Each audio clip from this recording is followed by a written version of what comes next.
大家好，歡迎收看今天的野球特報。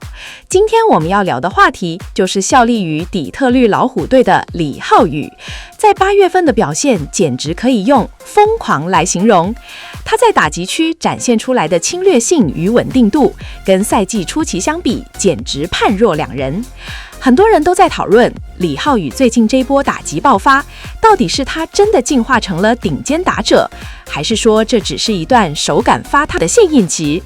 畢竟在棒球場上，運氣有時候佔了很大的成分。所以我們今天要做的就是利用 Statcast 進階數據，來解密看看李浩宇的攻擊火力背後，到底是實力還是幸運女神的眷顧。如果我們單看他在8月份的打擊三圍，打擊率來到3成33，上壘率更是高達4成48，這應該算是大聯盟頂尖球星等級的數據了。最有趣的是，他在這段時間的長打率其實是下降的，但整體的攻擊產出卻變得更有效率。這種數據上的矛盾背後隱藏了非常多關於打擊機制與策略調整的訊號，所以我們不能只看表面的打擊率或安打數，必須更深入探討進階數據所顯示出每一球擊出的出速、仰角，還有兩好球之後他的揮棒決策。在我們深入分析這些數據之前，我想邀請還沒訂閱的朋友訂閱我們的頻道，記得要開啟小鈴鐺，才不會錯過最新上片通知哦。如果想支持我們產出更多深入的分析，也超級歡迎加入頻道會員哦。好，我們回到主題。說到李浩宇，我們先來看看本季截至8月中旬他的整體成績。在82場出賽中，他的打擊率是2成76，這對於一個在2-3壘輪替的內野手來說，已經是非常及格的表現。但是如果我們把時間聚焦在8月份，你會發現他在8月份的打擊率飆升到3成33，近7場比賽甚至是誇張的4成。可是如果你細看安打的內容，8月份他在29個打席中擊出的8支安打裡，竟然有7支是一壘安打，完全沒有全壘打產出。通常一個打者手感好，我們預期會看到更多的長打，但李浩宇卻是靠着短程安打在刷數據。另外提到保送，這也是我覺得最神奇的地方。李浩宇在賽季初期的保送率只有6%左右，但在8月份，他的保送率竟然翻了3倍，來到17.2%，近7場甚至突破了20%。這代表他在打擊區的選球變得極度精準。一個打者可以在短時間內突然變得這麼會選球嗎？這在統計學上是有可能的嗎？這就是我們今天要探討的關鍵。在進入 Statcast 的解析之前，我想先問大家一個問題。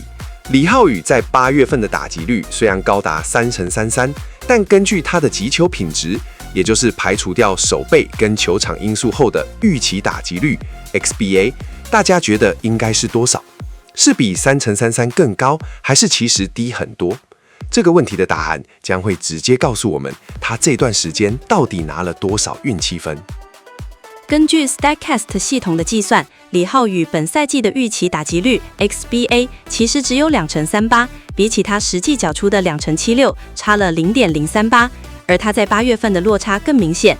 這意味着從數據邏輯來看，李浩宇擊出的球安打率比預期高，這是不是就代表他最近的火燙表現有一部分是運氣的因素呢？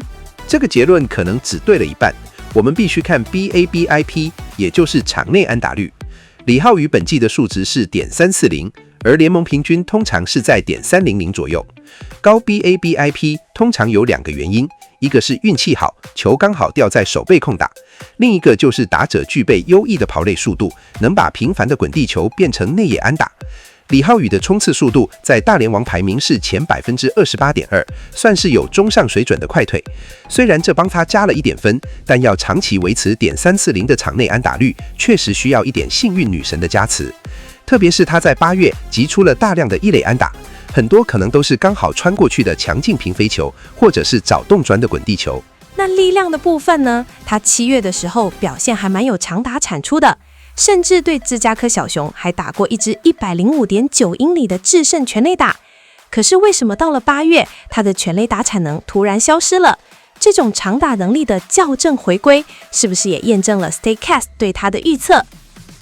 沒錯 ，Statcast 統計顯示，李浩宇本季雖然有6發全壘打，但他的預期全壘打數只有3.6支。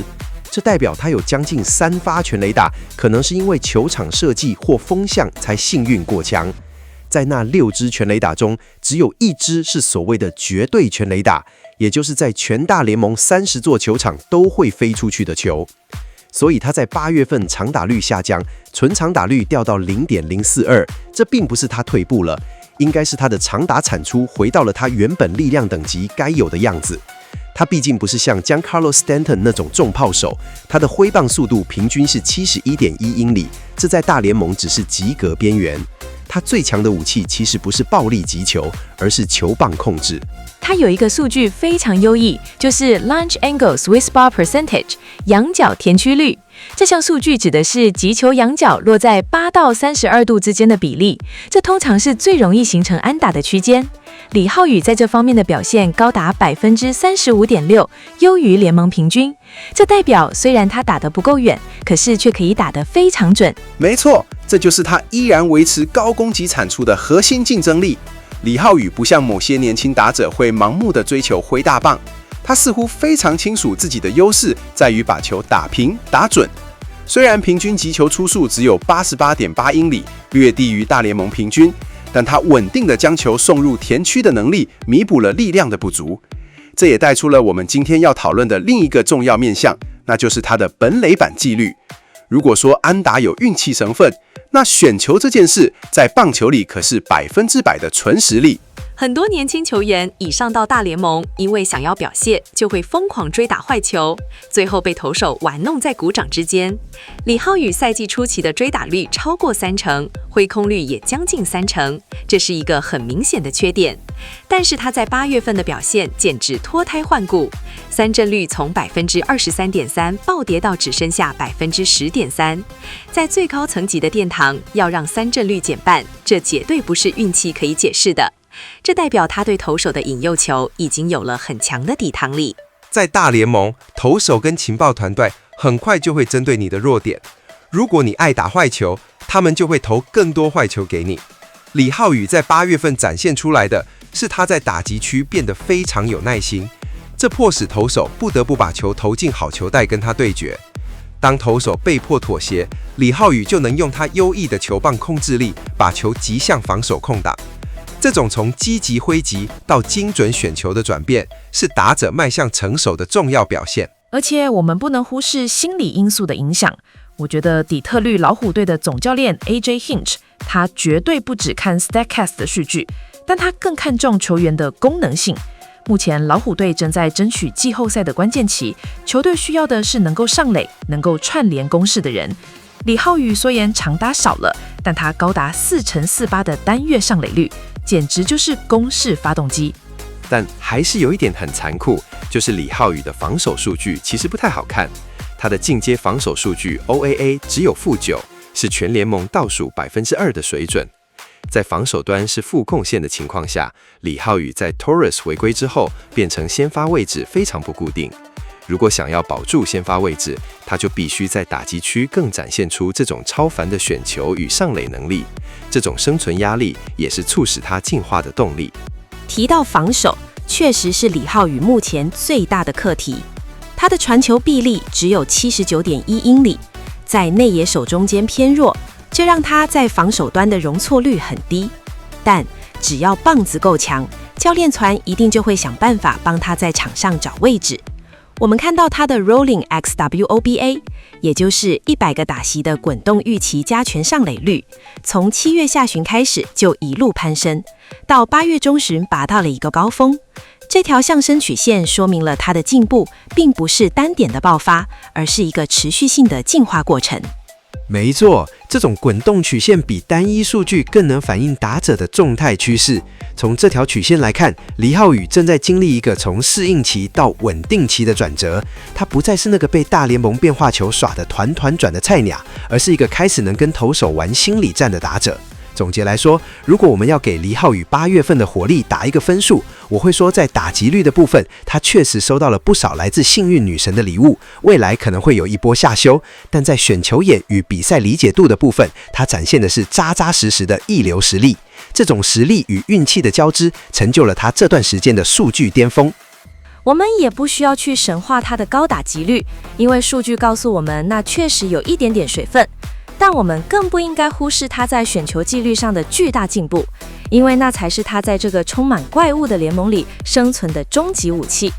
李浩宇現在才23歲，他的天花板在哪裡？我們誰也說不準。雖然防守跟力量還有很大的進步空間，但他已經展現出了最重要的特質，就是動態調整的能力。在大聯盟，如果你不能適應投手，你很快就會被淘汰。而李浩宇看起來不只適應了，還找到了擊敗他們的方法。大家覺得李浩宇現在的表現是靠實力還是運氣？或者你們覺得他未來最需要提升的部分是什麼？歡迎在留言區分享你的看法。最後再次提醒大家，如果喜歡我們的內容，請幫我們按讚、訂閱，並分享給更多喜愛棒球的朋友。史蒂芬頻道商店的連結就在下方，歡迎大家去逛逛，也別忘了加入會員，給我們最實質的支持。今天的野球特報就到這裡告一段落，感謝大家的收看，我們下期節目再見，拜拜。